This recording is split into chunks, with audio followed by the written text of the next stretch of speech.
Hello hi friends, ముఖ సౌందర్యంకు కావాల్సిన చిట్కా 11 అండి. ఇంతకుముందు చిట్కాల్లో మీకు ఏం చూపించానంటే ఏదైనా ఒకటి ఫేస్కి అప్లై చేసుకునే విధంగా చెప్పి ఉన్నానండి. కానీ ఇప్పుడైతే అలా కాదండి. మీరు ఒక పైనాపిల్ పండు తీసుకోవాలండి.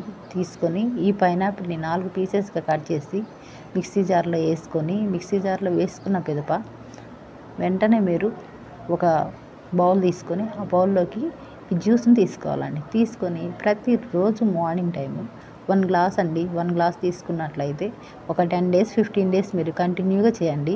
చేస్తే మీ ఫేస్లో ఎంత గ్లో అనిపిస్తుందండి. చాలా ఫెయిర్నెస్ వస్తుంది.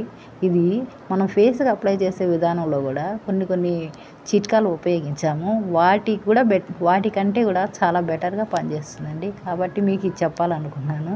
ఇంకో విషయం అండి, గుండెపోటు కానీ క్యాన్సర్ లక్షణాలు కానీ ఉన్నట్లయితే ఈ గుండెపోటు సమస్య, క్యాన్సర్ లక్షణాలను కూడా కొంతవరకు నయం చేస్తుందండి. కాబట్టి ఈ చిట్కా మీకు చెప్పాలనుకుంటున్నాను. ఈ వీడియో మీకు నచ్చినట్లయితే లైక్, షేర్, సబ్స్క్రైబ్ అండి.